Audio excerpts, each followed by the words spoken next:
Hello and welcome to my third official episode of Learning Animation. In the last episode, I was originally going to do it with this episode, except this episode ended up being a little bit too long. So I split the two up into two different parts, and because my audio live commentary didn't work out so well, I'm doing this post-commentation as well. But in the last episode, I went ahead and set up my Tomahawk 2D like my OpenTunes 2D or OpenTunes animation, and kind of started working on my new project. Except, as you can see right here, I kind of abandoned what I started and just began anew. In this episode, I kind of want to go.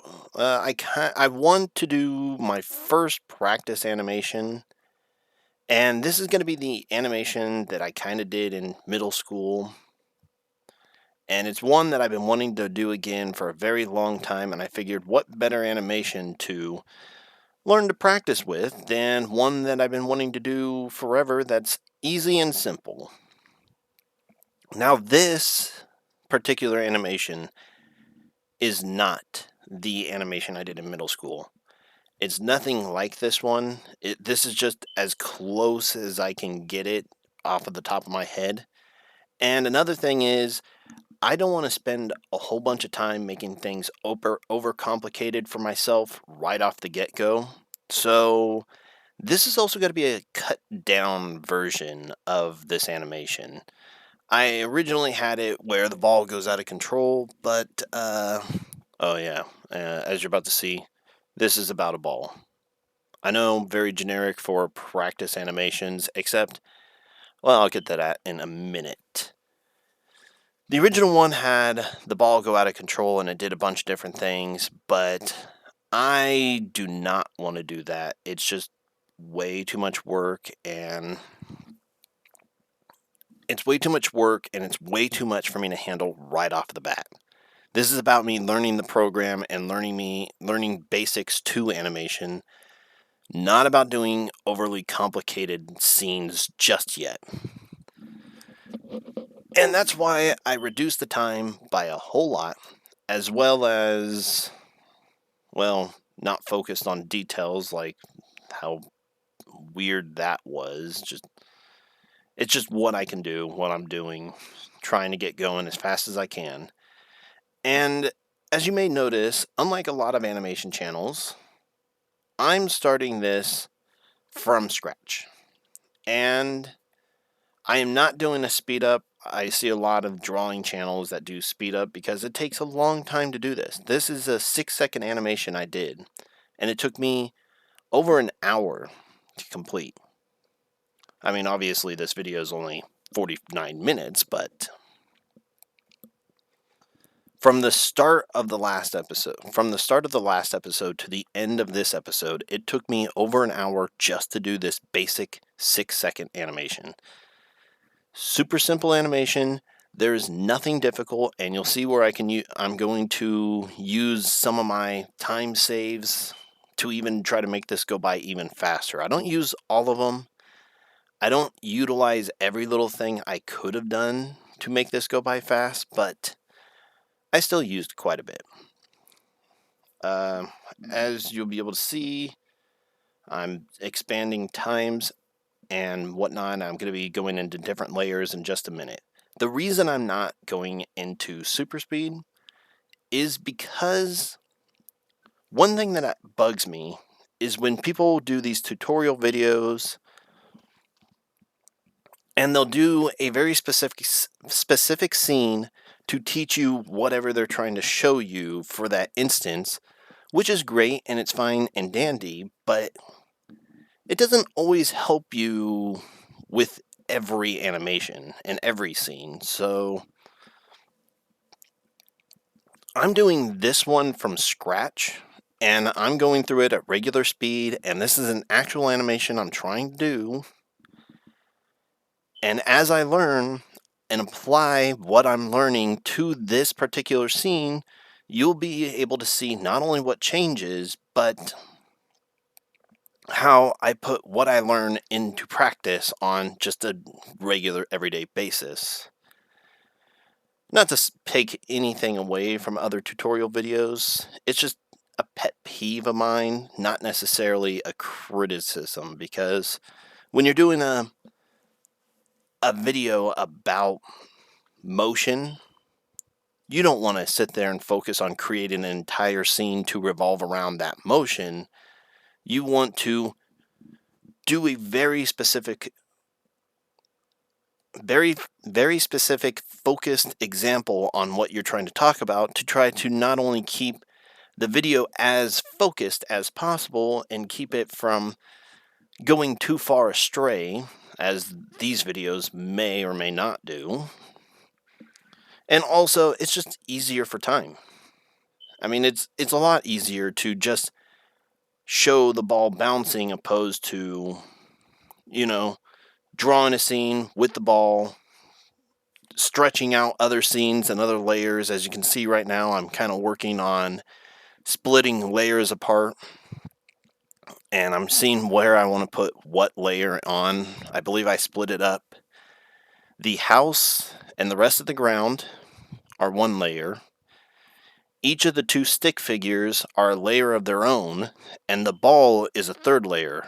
I made the ball share a layer with the effects, but that's just because there was only one sound effect in the entire animation, and it was, well, you'll see it when it happens.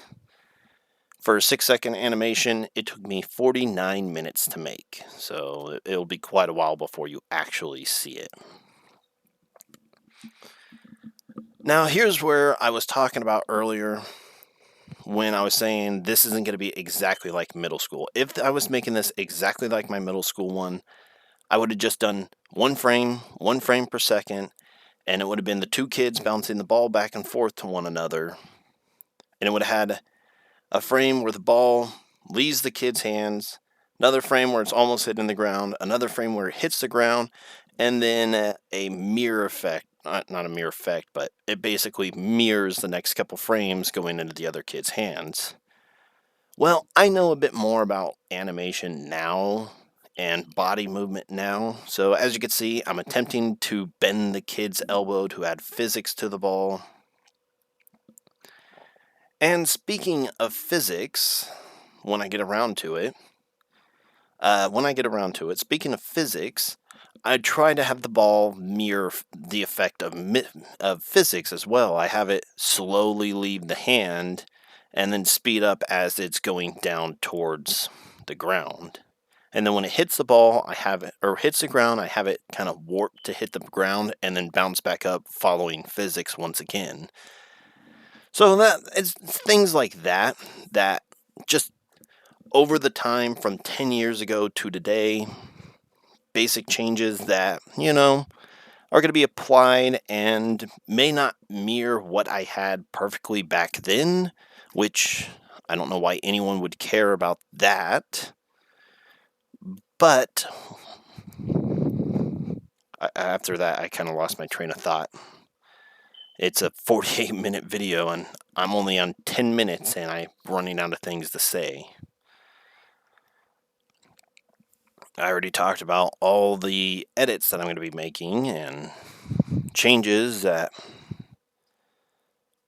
kind of from this and then and here. As you can also see, because it's being done in 24 frames per second, I'm extending the background frame every 24. So when I run out of every 24 seconds, that back frame goes on for. And for each stick figure, I only extend them for 6 frames, I guess, or a quarter of a second. So each stick figure only does what they're doing for a quarter of a second. Now, I've already watched some videos and they talked about motionless characters, but we're talking quarters of a second on a first animation here, so I'm not focused too much on making this the perfect first one. It's kind of like an in-between section where in one hand, I have the animation that I did a long time ago, what wanting this animation to become, which I'm not exactly sure just yet. And my current animation right now is kind of in between there, where it's better than it was, not as good as it could or maybe even should be, but it's still an improvement. And that's basically what this whole series is about, improvement. The ball itself, if I ever get it to start working, I have it bouncing every 2 frames. So what would that be? Like a 12th of a second or something like that. So each stick figure I have hold still for a quarter second or 6 frames, and I have the ball moving for a total of 2 frames each. As you can see, I'm kind of deciding where I want this. I've also seen this get applied elsewhere because they talk about distancing on your animation, knowing when things should happen fast and knowing when things should happen slow. I would say that's something I unintentionally followed because I mainly did the layering things because things moves at different speeds. Like I knew the ball would move faster than one of the stick figures could, and a lot of times people pose trying to prep for catching a ball anyway. So I didn't imagine the stick figure moving to catch the ball until the stick figure kind of knew where it was at. But as you can see right here, I take a frame, I draw the ball, go to the next frame, or go to that frame and then stretch it out just one single one for 2 frames, and then go even further. And when I need to know where somebody's position or I get past that 6 frames, I go ahead and extend whatever frames I need to for the moment. I don't really have anything else to say. This is just kind of the process of animating. I mean, you get to see what it's actually like. You can see I'm using onion layers right now and just little things that I do know. And as you can see, the level strips, which I talked about not knowing what they do in the last episode, each time I draw a new frame or whatever I'm doing on that particular layer, it's creating a new level strip. And by the end of this, the ball's obviously going to have the most because it's moving every 2 frames while everything else moves at most every 6 frames.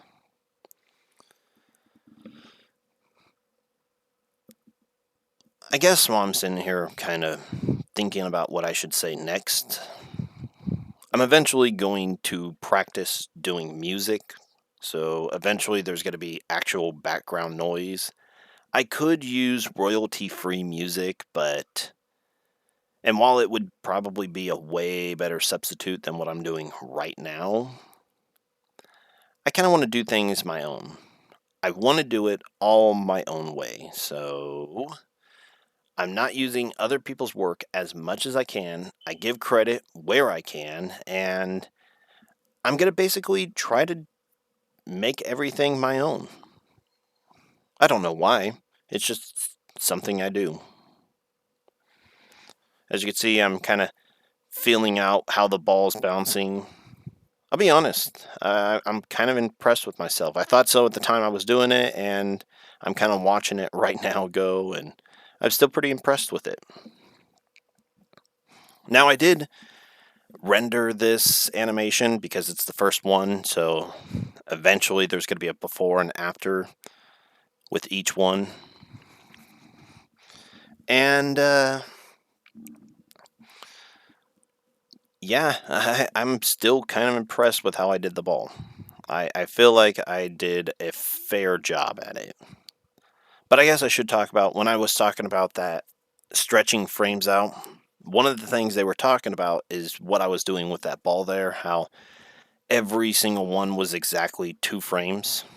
And I could have definitely stretched some out. Like what it talks about when it's stretching out a frame is when the ball first leaves the hand, that should take like 3 or 4 frames. And then as the ball falls, that should take 3 frames. And then as the ball goes faster, it should take 2 frames until it hits the ground, where it should have delays because it's hitting the ground. And then because of the momentum, it would probably be about 3 frames, bouncing back up and actually extending because of gravity. The ball would be ascending slower than it would be descending. I know that probably makes absolutely no sense because I'm terrible at explaining things, but basically, from the start, it should be its slowest, and as it goes, it should get faster, and anytime something stops it or slows it down, the frame should be extended.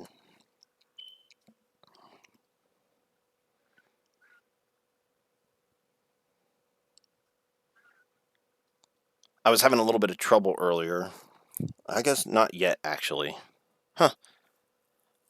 Eventually, I put a different kind of onion skin. So there's 2 different onion skins. There's the one that connects to your current frame. And no matter what frame you're on, wherever your onion skin is placed, that is the frame it would show. So if you pick frame 23 out of 26 and you have an onion skin in front of 23, it would always show the one in front of 23. So if you move from 10, it'll still show the onion skin from 23. And I eventually hit that somewhere, and I didn't realize it for the longest time, and it wasn't something I was focused on. I was just going to fix whatever the problem was towards the end, which is basically what I did. Oh, as you can see here, I also kind of tried to follow arches, because the human body's not straight. It's an S shape. So every time I was drawing, I was trying to create an arch for the back. The connected onion skin, going back onto that. So if you have a connected onion skin to the frame before you, it doesn't matter what frame you're on. It could be 1, it could be 10, it could be 100. If you have an onion skin connected to the frame behind you, it will connect to whatever layer you are currently on and look at the onion skin behind it, the frame behind it. If you look at that red dot, that's a connected onion skin. I honestly don't know the technical terms for all this stuff. I'm sorry, I'm not educated on this stuff at all. And I guess this is part of the reason why you would speed this kind of stuff up, because, well, I'm not even halfway through this video yet. I'm completely out of things to say. Anything I say beyond this is just going to be gibberish, ranting, or incohesive. And to be honest, I don't think there's anything really going on right now that's worth showing. You've seen the layers get split. You've seen me draw this ball now probably 20 times. You're seeing my terrible attempt to try to make this stuff look realistic. And right now, all I'm doing is just stretching out frames. Nothing else to really say. I guess I could go into a little bit more about... I got a good one. So this is not meant to be perfect. This is not meant to be good. And this is not meant to be something worth watching. This is solely meant to learn. So from here to the next one, I hope to bring something new that I've learned and apply it to what I'm using right now. And for that reason, I'm not too concerned about comments like, oh, this is terrible, or oh, this is useless. The first couple ones are going to be the most useless because it's just like anybody else just trying to do this. I'm literally just anybody trying to do an animation. No special name, no diploma in animation or drawing or anything. no past history in this stuff aside from one project in middle school, and aside from whatever tutorials I found on YouTube, I have no understanding of any of this at all. But that's why I'm doing this series, because as somebody who has no experience whatsoever, you could follow along with all of this and learn as I'm learning. And I'm going to try to focus everything on what I'm learning, not necessarily on trying to teach something. Now, the major question, I guess, would be, is there anything worth focusing on? I phrased that wrong. What I should say, is there anything that I can do to help focus what I'm doing? Because not everything's going to revolve around this particular animation.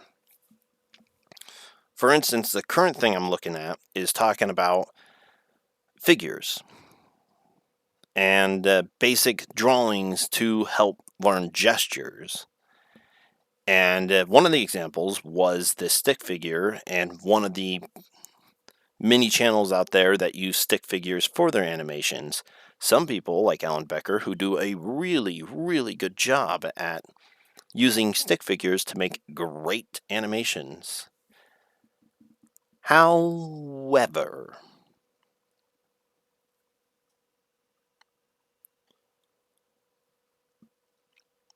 one thing about using stick figures when it comes to animation is that they don't do the best. They can do pretty good, but they don't do the best at doing gestures. And I was looking at the different ways that you're supposed to do like basic fill-in drawings, like the stick figure. And funny, because the two best ones were stick figures. It's just that both of them had shoulders and a pelvis, or at least a line through the pelvis for the legs. And what this does is it helps tilt to help create expression in whatever pose you're trying to create. The second one is the same exact thing: stick figure, shoulders, hips. That's it. Hips, not pelvis. You got hips, and what you could do, what the only difference is that on the shoulders they have a little circle underneath for the ribs. And then on the hips, they do have, and this one is the pelvis. So you have a stick figure with shoulders and hips, and a stick figure with shoulders and hips and ribs and pelvis. That's the only difference between two professional stick figures versus the ones I'm currently doing right now. Maybe that'll be the focus on my next one. I don't know, because I want to learn how to use OpenTunes first. I'm sorry, Tomaha first. So maybe I won't focus on the stick figures and the drawing and all the other stuff. Maybe I'll focus on just learning Tomaha. Or maybe I could throw in the stick figures there just for a little bit. I don't know. I'll see when I get there, because as of right now, I'm a long way off from that anyways. Who knows when I'll even be able to get to it. This isn't like a Let's Play where you could do them every single day and it's easy. I'm using the term easy relative here. No, let me rephrase that. I'm using the word easy very loosely here, because it's not as easy as people make it out to be. It's just easier than doing this. And it's going to take a little bit of while for me to get practice in, especially since I don't have the greatest setup for this. I have to constantly move equipment around, and that gets pretty heavy to do. And I try to do things in the most efficient path possible. At least that's what I try to do. So it's not always the easiest for me to jump around from thing to thing like this. And that'll be part of the reason why I take a while to get the next one out.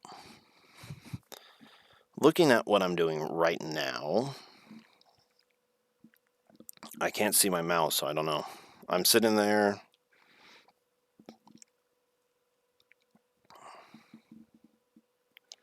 I can't really move my screen around, so I can't really see what I'm doing. Just extending more frames. Yeah, that's basically most of an hour right here. The funny thing is, this is actually a lot faster than what I used to do, because I used to draw each frame individually. And that took a long time. It took a long time to draw each frame individually. So, just on these stick figures alone, I mean, you can see how long it kind of takes just to do one of them. And this isn't even doing in-betweening. This isn't even doing keyframes. This isn't even doing everything right. This is just simple motions, simple movements, simple drawings. Trying to just get a basic idea out there. And it took 50 minutes, even with my own time saves. So, bare minimum, just for a 6-second video for me, is about an hour. That's not a whole lot. I believe when Noble Frugal talked about time frames, he was talking, I believe, 30 seconds in a day, which at 6 seconds per hour, I would be looking at a 5-hour day just to get that 30 seconds. That's a lot of time to invest into this, which I'm not complaining. That's not what I'm doing at the slightest. I am not even coming close to trying to complain. I'm just trying to map out kind of a schedule, because one of the other things he talks about is making a schedule. I guess that's something I could talk about. Some of the things I've been kind of reading up on and starting from this point forward, but I think it'll be more fitting in the next episode. However, with 12 minutes, oh, I'm sorry, 22 minutes still to go, I think I got enough spare time to talk about anything. So basically, when I was watching through the new Noble Frugal videos, one of the first things he talked about is making a schedule. I've already been kind of working on that, and that is going to be a video of its own, because that requires a lot of details. And basically, it's what I do is just break down everything that needs to get done by a certain point, and I use my Let's Plays to create that certain point. And I just try to accomplish that list before a Let's Play ends, where the list would obviously start where the Let's Play begins.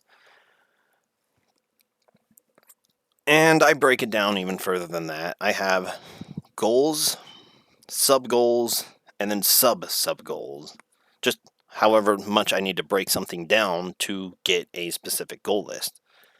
Kind of like speed runs. Like how you don't just speed run a game and you go from start to finish and that's your final time. They go from start to a specific point to another specific point, and they keep breaking specific points down so that way they know what route to take, they know what they need to do, and they can find relative parts where they can either save or they lost time during their speed run. It's kind of like that. Except instead of trying to do things as fast as possible, I'm just breaking down what I'm doing in a week or so. And that's kind of what Noble Frugal was talking about when it came to scheduling with these things, because you should create a schedule, see roughly how much you can do efficiently in a day. And when I say efficiently, I mean not overburdening yourself, not trying to spend more time than you can invest, which is what I was talking about earlier. Just plain and simple, going through and seeing how much you can do realistically in a day, and try to do that so many days a week. I believe he said 3 or 4. Mine right now would look something like I can invest about an hour or 2 a day, and I would do it probably, if I was purely focused on this, I would probably do it 6 or 7 days a week. Because burnout works differently with me than normal. I have to live through burnout, so it doesn't hit me as hard as it hits a lot of people. I usually work through it pretty quick. I kind of had a little bit of burnout in the process of right before doing this animation, but I managed to get it done anyways. It's just inspiration with me. I can work through burnout if I have an inspiration to want to do it. Which I guess that's pretty much what getting through burnout is just having inspiration, but it's pretty easy to inspire me. So I can hit longer weeks. It's just that I can't invest as much time. And as most things go, it averages out in the end. Another thing he talks about is a lot of prep work. I won't be doing it with this very often because there's no real expression for these characters. They're just two stick figures and a house. The ball, I guess, could have expression, but there's no expression for it to really have. It's either a circle because it's a ball, or an arc because it's hitting something and it loses that ball form. That's it. So there's not really much prep work for this particularly.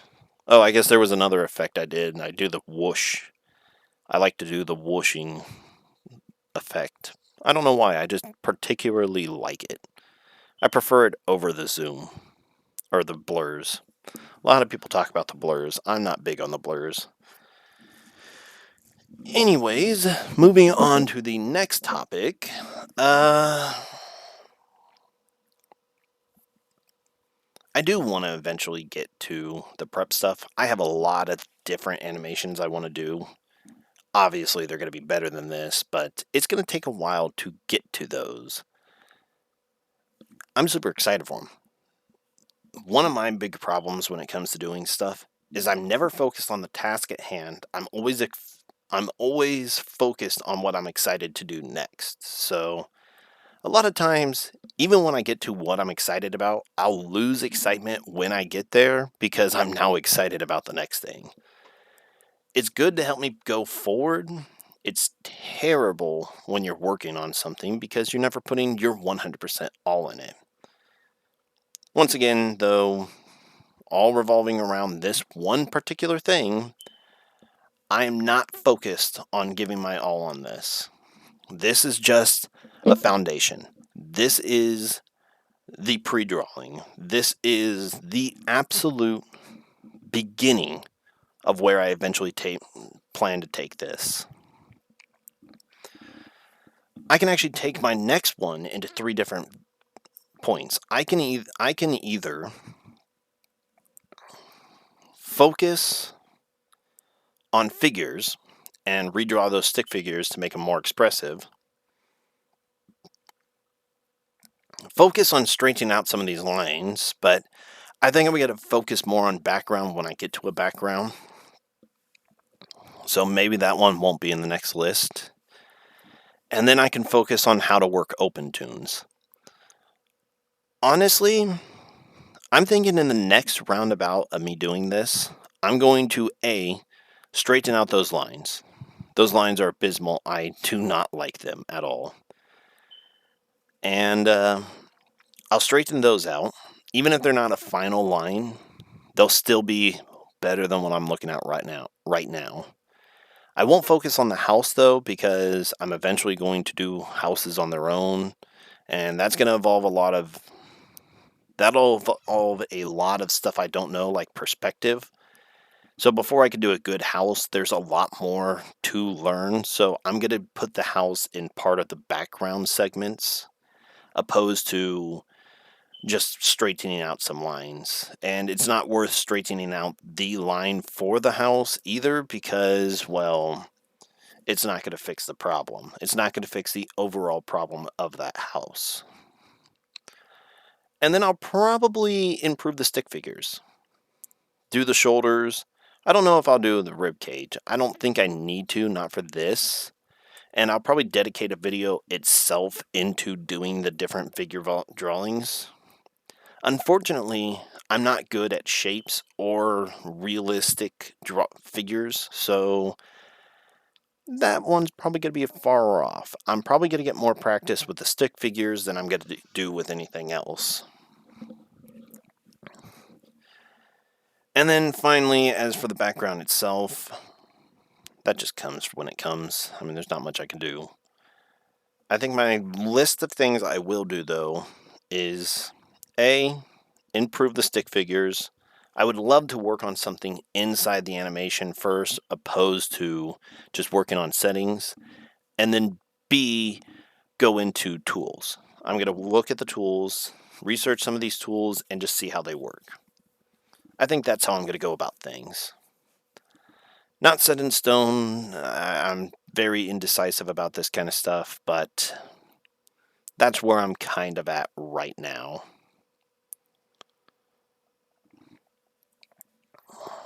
I'm coming to the end parts of me working on this animation. I'm kind of deciding what I'm thinking about doing next. It's funny because it looks like the kind of video that you would see for somebody practicing animation. It's just hundreds of times worse than what you would normally see, because you would see them do like an actual drawing, and they'd have their little setup drawings and their layers, and they would fix it.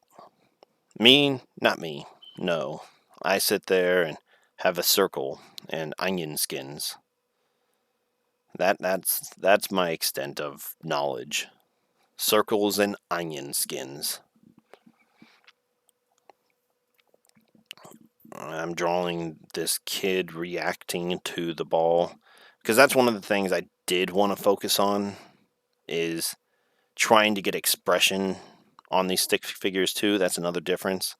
I wanted to give expression because I didn't want just a couple stick figures standing there as things were happening. If I'm going to make it, I might as well make it at least semi-watchable. It's a 6 second animation, so quality's not the biggest thing. And some sweat marks. He's panicking because, as you can see, the end of the animation coming up. The house is now broken. I'm going to redraw some lines here. This is a part where people would zoom in to that window and then draw it more specifically. And they would use tools that they have on hand, but not me. Nah, I'm just going to do what I have on hand. Now that I got the ball going through the window and the second kid, or stick figure, when I originally did it as an animation, there were a couple of kids bouncing the ball back and forth, but now they're just kind of like stick figures. Although even after all this time, the whole idea that it's a couple of kids bouncing a ball still kind of sticks in my head. But I guess it makes sense, because when do two adults sit there and throw a rubber ball back and forth to one another? And now that I finished the kid and the ball, I'm now going to draw this kid, this last stick figure, throwing the ball down and looking up all confused about what's going on. As you can see, I'm still kind of doing that S curving stuff and trying to make this look at least follow some rules. Not really much else to say. I actually got quite a bit out. I'm surprised I've lasted this long. I was thinking that I was going to get like a whole 5 seconds in and then have nothing else to say after this. Absolutely nothing else to say.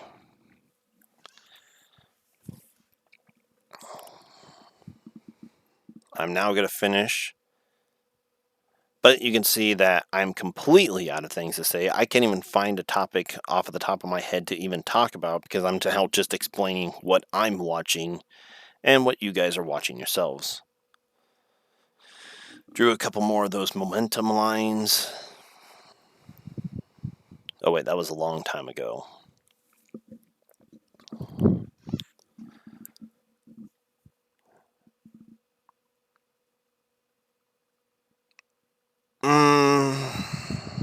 Is there anything else to even talk about? Not really. I've gone over my plan for the next thing. I talked about Noble Frugal for a while. I guess I could talk about sounds. I'll eventually add in sound effects, but I didn't have those in middle school, so they're not here now. I guess I could have showed that off here. If you record an audio, I believe up there in tools there is a voice recorder, and you can record your voice, but in Tomahawk, not OpenTunes, in Tomahawk, because you need the FPEG to be able to do this, you can import sounds as well. And that's where Audacity really applies, where you can make sound effects and whatnot based off of anything inside of Audacity and then add them into your animations. That FPEG, I'm going to get eventually. It's just that I don't trust downloading stuff off the internet all the time, so I'm going to have to do something when I eventually find what I need to do later. I mean, I'll probably make a recording of it. I have no clue what I'm going to do. I think at this point, I've kind of finished the basics of what I was doing for this animation. And I also believe as of this point as well, I believe I had my base animation to 72 frames or something like that, or 6 seconds. No, it was way more than 72. It was 100.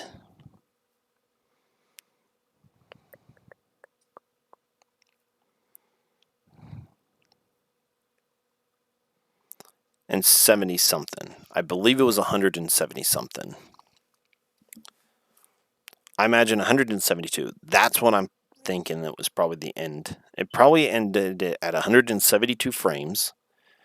So 6 seconds in total. And right now I had some spare frames left to do to round out to that 172. And I just thought, what the hey, I'll do this.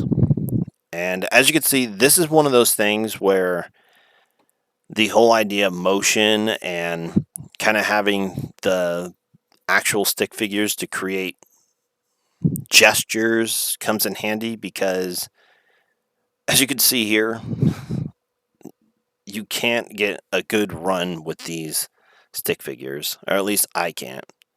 I'd have to watch another Alan Becker video. It's been a long time. He does a pretty good job at making movements, but at the end of the day, when you have two lines, no matter who's working those two lines, if they are the same color and they cross one another without anything to distinguish the two, you can't have a foreground and a background with the two colors, with the two figures. And therefore, it is impossible to create an actual running animation. Like right here, I'm intent. I guess a good way I could have done this is have one leg connected to the spine. And then you can see the motions based on what's connected and what was drawn in.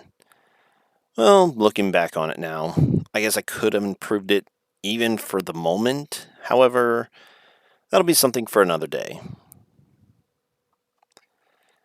But as you can see, this, and another thing I actually probably could have done here is create a frame, create a copy of the frame, and then use the tools that I had available to me, like the cutout tool, and just move this around. Move the stick figure around, opposed to redrawing it again and again. And that would have saved about 4 minutes, I would assume, because by the end of this, I'm just going to go over the animation just real quick, maybe even watch it a couple times, but there's nothing that goes on for longer than a minute. And I got about 3.5 minutes before I get to that point. So I would say I probably could have saved 3 minutes just off of this alone. Just copy and paste. But that takes time on its own, so maybe it would have been more like a minute or less. So, I don't know. I'd probably feel less good about copy and pasting than if I were to just draw it in. And I don't think it'd be worth saving a minute or two to not feel good about it.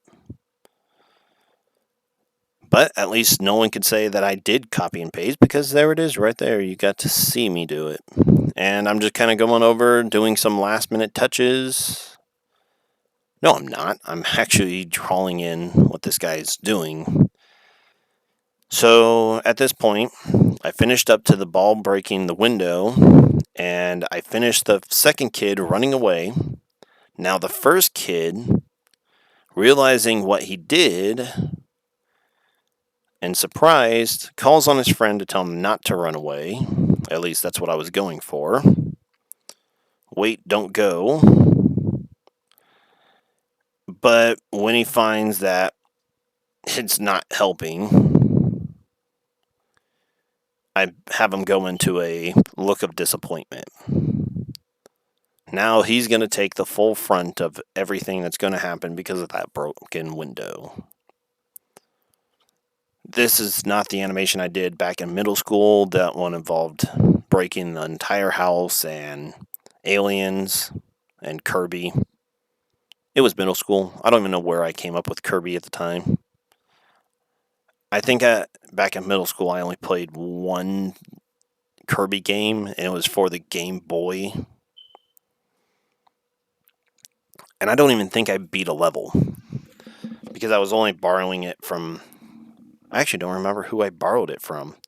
But I borrowed it for a couple of minutes, didn't even make it through a full level, and I never played a Kirby game again. Now I believe that should be done. Should be. I'm going to start this back from the very beginning. And this is the animation that I've created.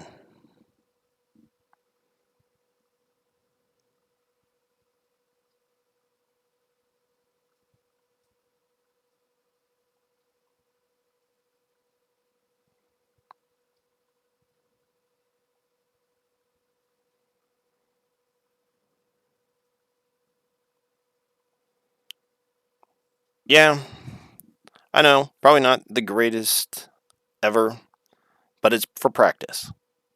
So it doesn't matter how bad it is, as long as I'm improving upon it, this animation is doing its job.